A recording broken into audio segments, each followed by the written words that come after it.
First question देखिए, first question ये बन रहा है कि सौर सेल परिवर्तित करती है।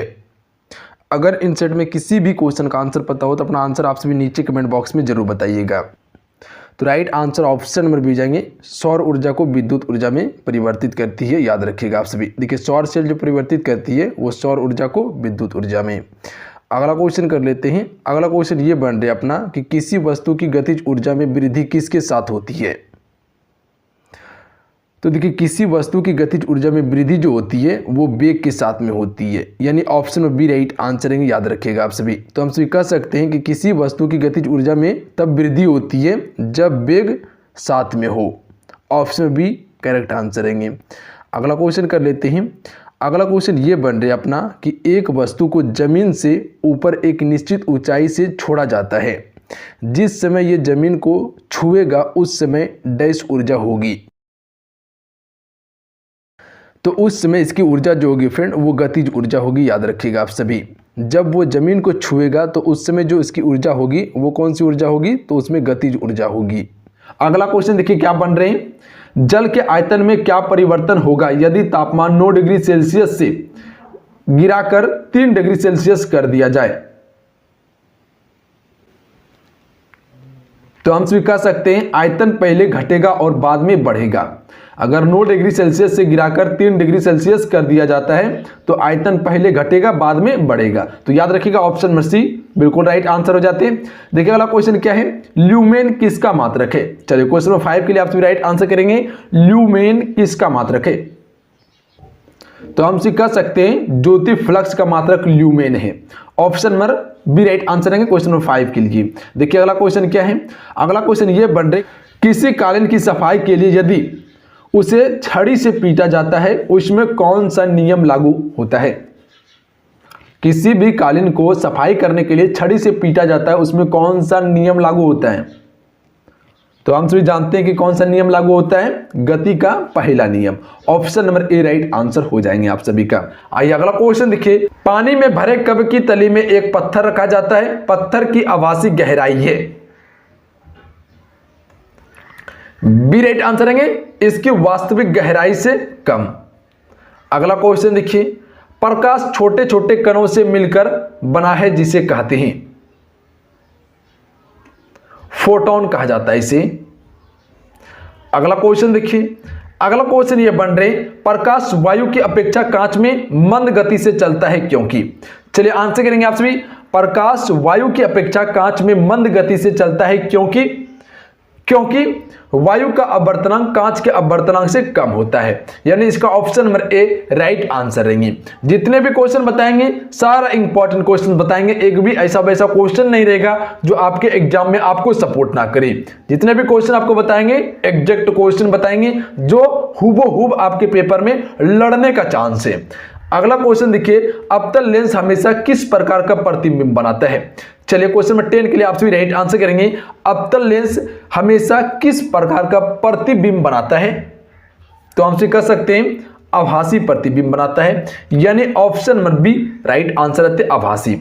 अगला क्वेश्चन देखिए। श्वेत प्रकाश को नली में कैसे पैदा करते हैं। चलिए क्वेश्चन नंबर 11 के लिए आप सभी राइट आंसर करेंगे। श्वेत प्रकाश को नली में कैसे पैदा करता है, तंतु को गर्म करके, यानी बी राइट आंसर रहेंगे। आइए अगला क्वेश्चन देखिए। प्रकाश की गति किसके बीच से जाते हुए न्यूनतम होती है। कांच से, ए राइट आंसर रहेंगे। अगला क्वेश्चन देखिए। बर्फ पानी में तैरता है परंतु अल्कोहल में डूब जाती है क्योंकि। अभी जो आपको पारे वाला बताए थे ये लोहे के केल पारे में तैरता है जबकि पानी में डूब जाता है। सेम टू सेम वही क्वेश्चन है। चलिए आंसर करेंगे आप सभी। क्या हो जाएंगे इसका राइट आंसर। बर्फ पानी से हल्की होती है तथा अल्कोहल से भारी होता है। तो याद रखिएगा पानी से हल्की होती है बर्फ जिसके कारण से पानी पर तैरने लगता है जबकि अल्कोहल में डूब जाता है क्योंकि अल्कोहल से बर्फ भारी होता है। तो याद रखिएगा आप सभी। अगला क्वेश्चन देखिए। स्टील की गोली पारे में तैरती है क्योंकि। तो हम कह सकते हैं कि स्टील की गोली इसलिए तैरती है पारे में क्योंकि पारे का घनत्व स्टील की अपेक्षा अधिक होता है जिसके कारण से स्टील की गोली पारे पर तैरने लगती है। तो याद रखिएगा आप सभी। अगला क्वेश्चन देखिए। कृष्ण छिद्र सिद्धांत को प्रतिपादित किया था किसने। ब्लैक होल सिद्धांत को किसने प्रतिपादित किया।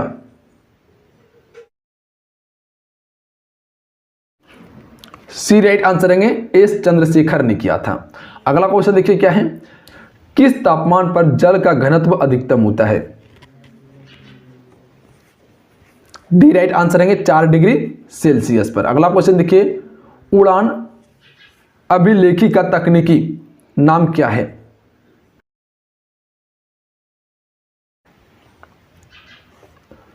काला बॉक्स। देखिए अगला क्वेश्चन, फ्लाइटर रिकॉर्डर को तकनीकी दृष्टि से क्या कहते हैं? तो इसे कहा जाता है ब्लैक बॉक्स। अगला क्वेश्चन देखिए, वस्तु की मात्रा बदलने पर अपरिवर्तित रहेगा। चलिए क्वेश्चन नंबर 18 के लिए राइट आंसर करेंगे आप सभी। वस्तु की मात्रा बदलने पर अपरिवर्तित क्या रहेगा? घनत्व। डी राइट आंसर रहेंगे। देखिए अगला क्वेश्चन, झूठ पता लगाने वाला यंत्र है। चलिए आंसर करेंगे आप सभी, झूठ का पता लगाने वाला यंत्र कौन सा है? पॉलीग्राफ है। पॉलीग्राफ झूठ का पता लगाया जाता है इसकी मदद से। अगला क्वेश्चन देखिए, वायुमंडल में बादलों के तैरने का कारण है। तो हम सभी ऑप्शन नंबर बी को टिक कर सकते थे, निम्न घनत्व के कारण वायुमंडल जो कि बादलों में तैरते हैं। क्वेश्चन नंबर 20 के लिए राइट आंसर ऑप्शन में भी हो जाएंगे। क्वेश्चन क्लियर है। अगला क्वेश्चन देखिए, एक बैरल में कितने लीटर होते हैं? तो एक बैरल में 159 लीटर होते हैं। Option number A right answer है 21 का। अगला क्वेश्चन देखिए, एक बार बराबर होता है 10 पे पावर 5 डायन होता है एक बार बराबर। तो ध्यान में रखिएगा आप सभी। अगला क्वेश्चन देखिए, एक खगोलीय इकाई औसतन बराबर होती है?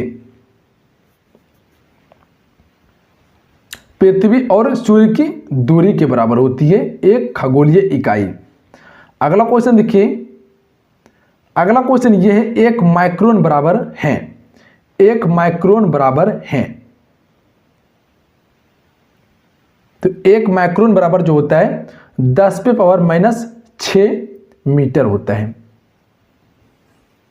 अगला क्वेश्चन देखिए, 1 किलोग्राम राशि का वजन है। चलिए क्वेश्चन नंबर 25 के लिए राइट आंसर कीजिएगा। 1 किलोग्राम राशि का वजन कितना होता है?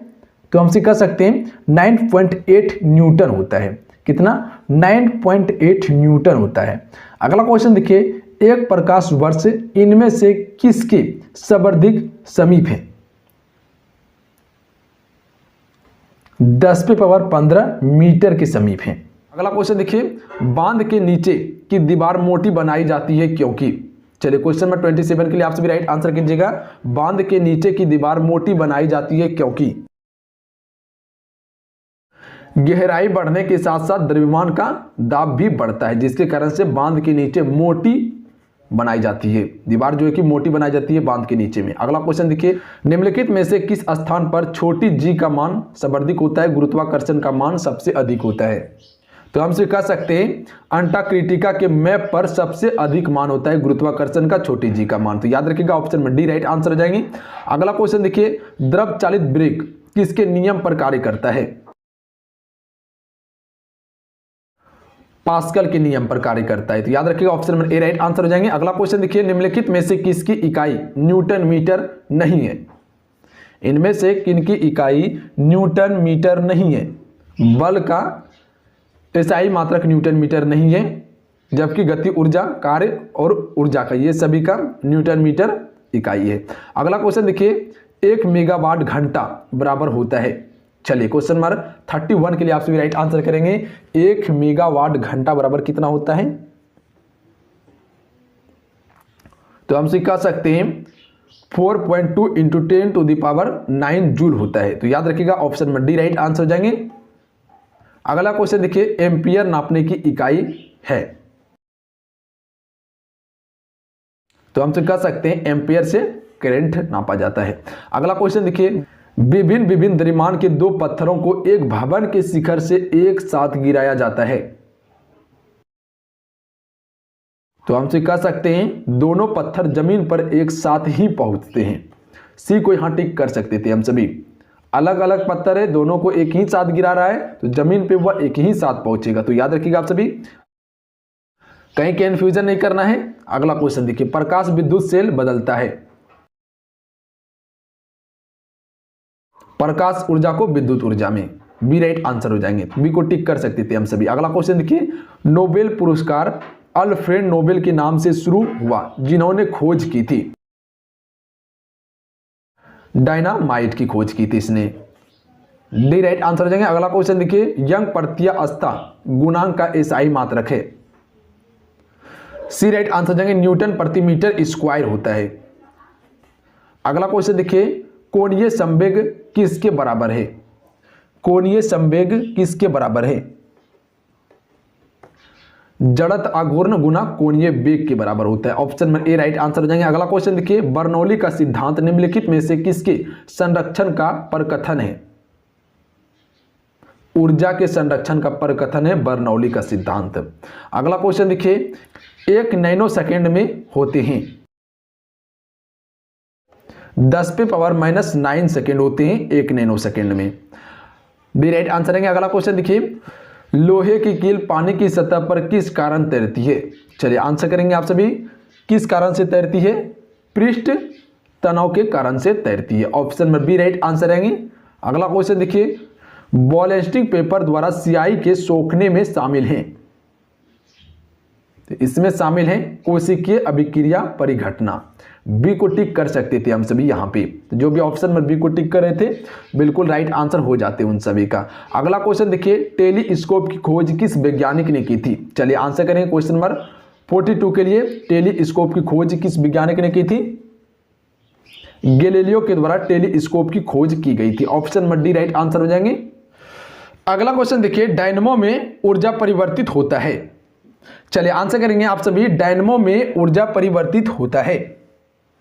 तो हम कह सकते हैं डायनमो में ऊर्जा जो परिवर्तित होता है यांत्रिक ऊर्जा से विद्युत ऊर्जा में। तो ऑप्शन नंबर ए को यहां से भी टिक कर सकते थे, कोई दिक्कत नहीं था। अगला क्वेश्चन देखिए, किसी वस्तु का भार उस समय न्यूनतम होता है जब उसे रखा जाता है।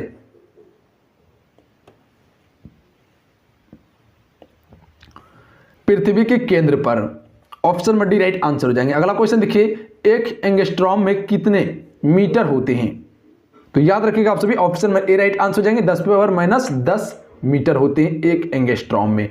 ऑप्शन में ए राइट आंसर हो जाएंगे। अगला क्वेश्चन देखिए, सापेक्ष आर्द्रता नापी जाती है। तो हमसे कह सकते हैं सापेक्ष आर्द्रता जो मापी जाती है हाइग्रोमीटर से मापी जाती है। अगला क्वेश्चन देखिए, रेफ्रिजरेटर में थर्मोस्टेट का कार्य है समान तापमान बनाए रखना। अगला क्वेश्चन ये बन रहा है कि डायनामाइट बनने में किस द्रव का उपयोग किया जाता है। तो देखिए डायनामाइट को बनने में जो द्रव का उपयोग करते हैं वो नाइट्रोग्लिसरीन द्रव का उपयोग करते हैं। यानी ऑप्शन नंबर ए को हम सभी यहाँ टिक कर सकते थे, कोई दिक्कत नहीं था। क्वेश्चन क्लियर है, याद रखिएगा आप सभी। अगला क्वेश्चन कर लेते हैं। अगला क्वेश्चन ये बन रहा है कि जब किसी भारी नाभिक के टूटने से 2 छोटे नाभिक बनते हैं तो विशाल मात्रा में ऊर्जा उत्सर्जित होती है और इस क्रिया को कहते हैं। तो इस क्रिया को हम सभी क्या कहते हैं, नाभिकीय विखंडन कहते हैं। तो याद रखिएगा आप सभी, क्वेश्चन को समझिएगा क्वेश्चन क्या कहना चाह रहा है। जब किसी भारी नाभिक को टूटने से 2 छोटे नाभिक बनते हैं तो विशाल मात्रा में ऊर्जा उत्सर्जित होती है और इस क्रिया को हम सभी क्या कहते हैं, तो नाभिकीय विखंडन कहते हैं। अगला क्वेश्चन कर लेते हैं। अगला क्वेश्चन ये बन रहा है कि निम्नलिखित में से कौन कथन सत्य है। चलिए आपसे बताएंगे इनमें से कौन सा कथन जो है वो सत्य है। तो हम कह सकते हैं सापेक्ष घनत्व की कोई इकाई नहीं होती है।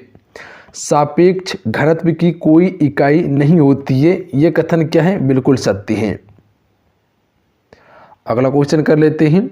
अगला क्वेश्चन ये बन रहा है कि रंग में सफ़ेद दिखने वाले बादल डैश की घटना के कारण होते हैं। फ्रेंड चलिए बताएंगे इस क्वेश्चन का राइट आंसर क्या होगा। रंग में सफ़ेद दिखने वाले बादल डैश की घटना के कारण होते हैं। तो राइट आंसर ऑप्शन में भी जाएंगे, प्रकाश का परिकिरणन के कारण होते हैं। किसके कारण, प्रकाश का परिकिरणन के कारण होते हैं। ऑप्शन में भी करेक्ट आंसर रहेंगे। अगला क्वेश्चन है। अगला क्वेश्चन ये बन रहा है कि ईंधन आग के सिलसिले में प्रयुक्त होने का अग्निशामक का प्रकार है। डैश अग्निशामक का रूप है। तो राइट आंसर ऑप्शन में सी हो जाएंगे, रेत इसका राइट आंसर रहेंगे। निम्नलिखित युग्मों में से कौन भौतिक राशियों के समान विमीय सूत्र नहीं है। तो ए राइट आंसर है बल और दाब का। देखिए अगला क्वेश्चन क्या है, 1 पिकोग्राम होता है। सी राइट आंसर जाएंगे 10⁻⁻12 ग्राम होता है 1 पिकोग्राम बराबर। अगला क्वेश्चन देखिए, टाइपराइटर के आविष्कारक हैं। चलिए आंसर करेंगे आप सभी, टाइपराइटर के आविष्कारक कौन है? जी बिल्कुल कौन है? सॉल्स हैं। निम्नलिखित में से किसने न्यूटन से पूर्व ही बता दिया था कि वस्तुएं पृथ्वी की ओर गुरुत्वाकर्षित होती है?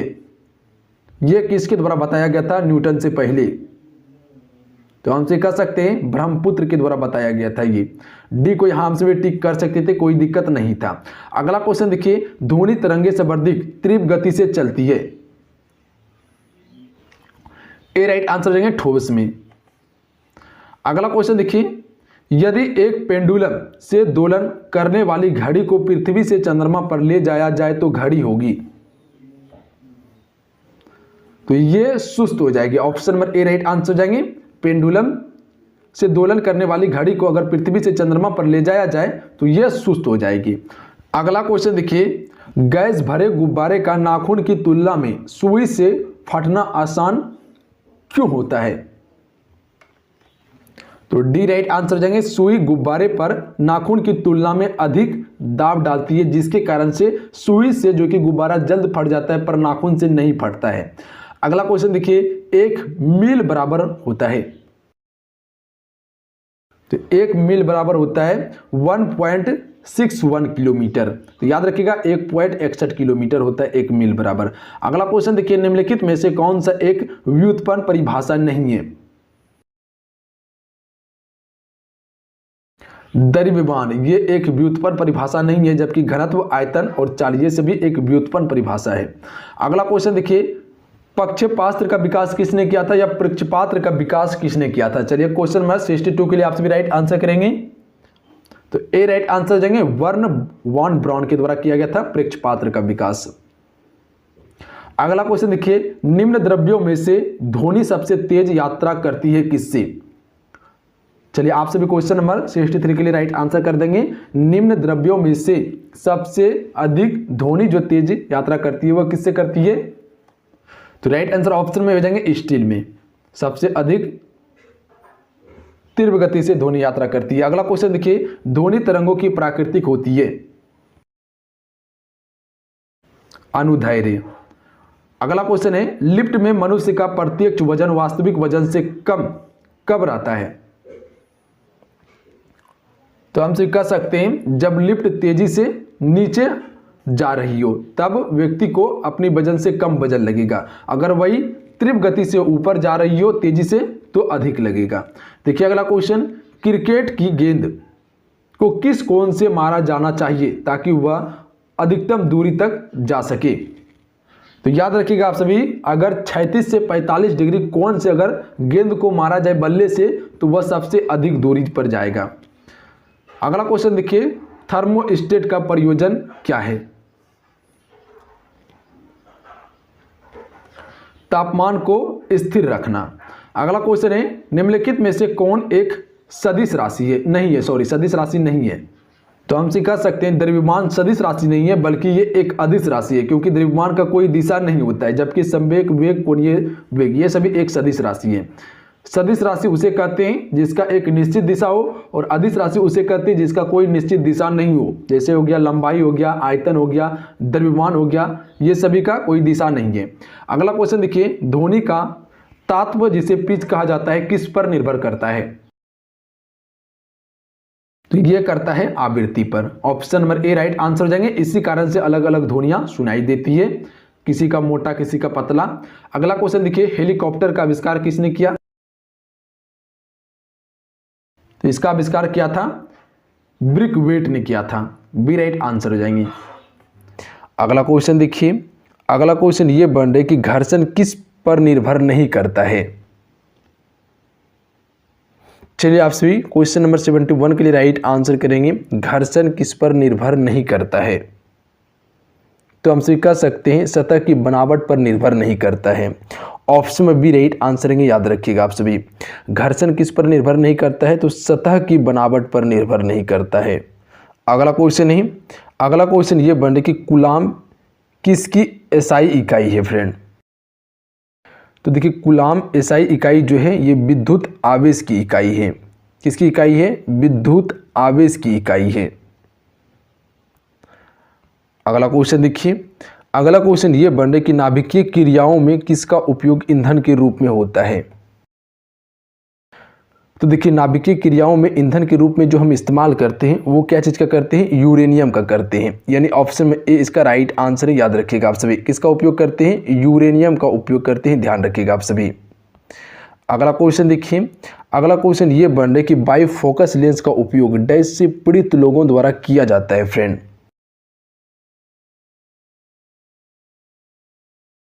तो राइट आंसर ऑप्शन में जाएंगे निकट दृष्टि और दीर्घ दृष्टि में किया जाता है। देखिए जब निकट दृष्टि दोष और दूर दृष्टि दोष होता है तो उसमें बाइफोकस लेंस का हम प्रयोग करते हैं।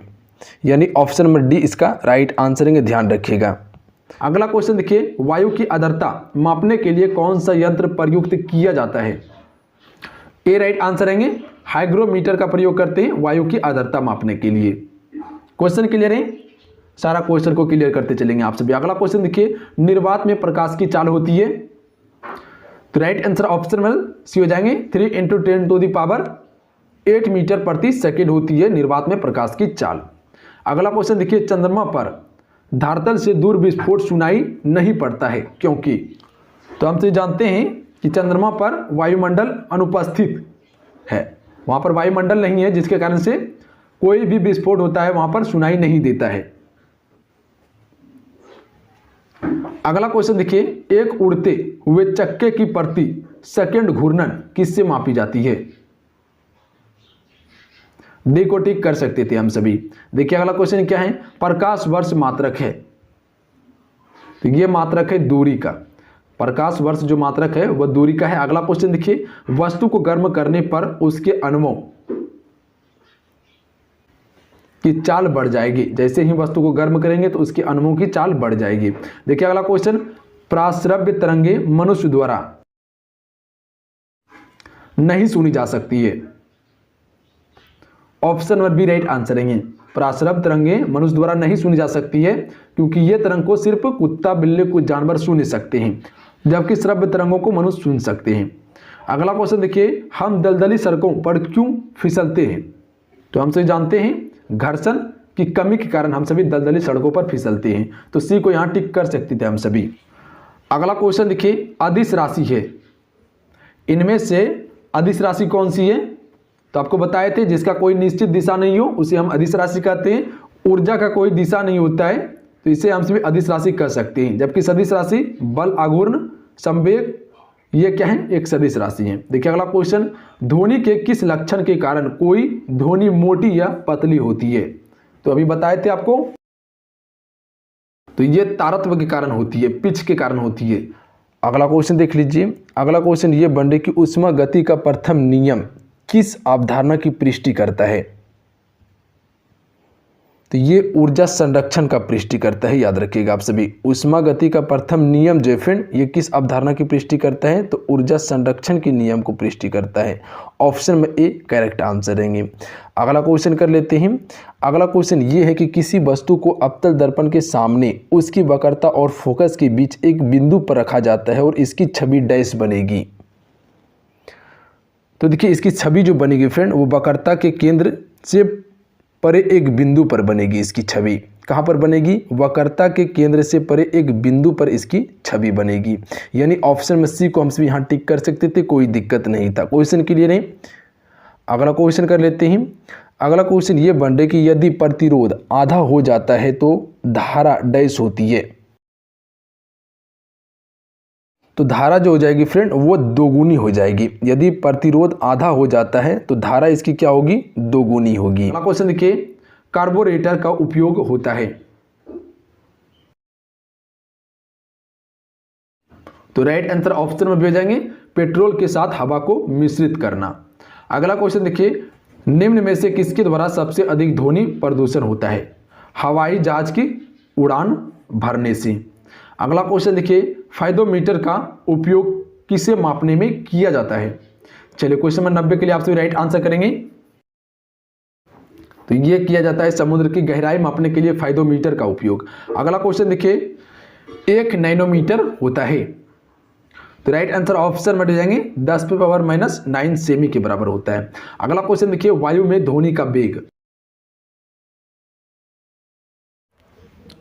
तो राइट आंसर ऑप्शन में जाएंगे तापमान के घटने से घटता है ध्वनि का वेग।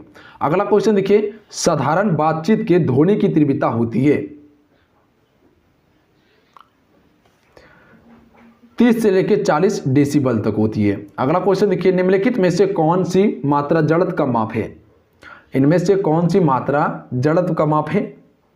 द्रव्यमान, सी राइट आंसर है। अगला क्वेश्चन देखिए, प्रासरभ तरंगे वे ध्वनि तरंगे हैं जिनकी आवृत्ति, तो सी राइट आंसर है 20 किलोहर्ट्ज से अधिक है, उसे हम सभी प्रासरभ तरंग कहते हैं। अगला क्वेश्चन देख लीजिए, छोटी जी का मान डैश के साथ घटता है।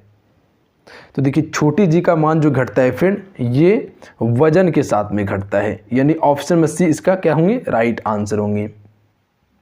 अगला क्वेश्चन कर लेते हैं। अगला क्वेश्चन ये बन रहा है कि एक वस्तु की संवेग डैश पर निर्भर करता है। चलिए आपसे बताएंगे 79 के लिए राइट आंसर क्या होगा? एक वस्तु की संवेग डैश पर निर्भर करता है।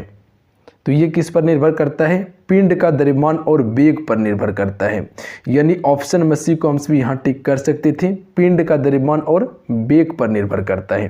क्वेश्चन क्लियर है, याद रखिएगा आप सभी।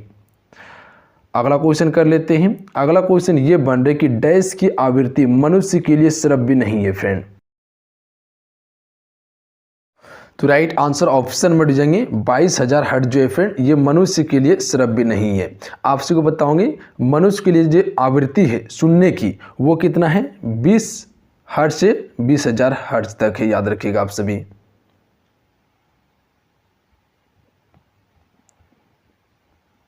अगला क्वेश्चन कर लेते हैं। निम्नलिखित में से कौन एक सुचालक के प्रतिरोध को विपरीत रूप से प्रभावित करेगा? तो राइट आंसर ऑप्शन में से जाएंगे अनुप्रस्थ काट का क्षेत्र प्रभावित करेगा इसे। अगला क्वेश्चन देख लीजिए और आज का ये लास्ट क्वेश्चन है। निम्नलिखित में से कौन सा कथन दो वस्तुओं के बीच के गुरुत्वाकर्षण बल पर लागू होता है?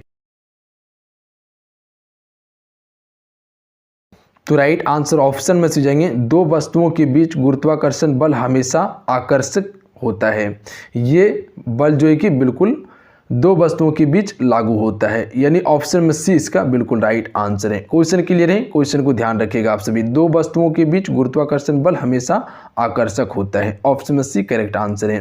तो चलिए आज की इतना ही। आज के इस क्लास में हम सभी भौतिक विज्ञान का 100 मोस्ट इंपॉर्टेंट क्वेश्चन को कवर किए हैं जो आपके एग्जाम्स के लिए काफ़ी इंपॉर्टेंट है। तो चलिए अगर आज का ये क्लास अच्छा लगा, हेल्पफुल लगा तो क्लास को लाइक कीजिएगा और अपने दोस्तों में से जरूर शेयर कीजिएगा। जो भी चैनल पर नए हैं तो चैनल को सब्सक्राइब करने के बाद घंटे को प्रेस कर दीजिएगा ताकि जब भी क्लास हो नोटिफिकेशन आप सभी को प्राप्त हो सके।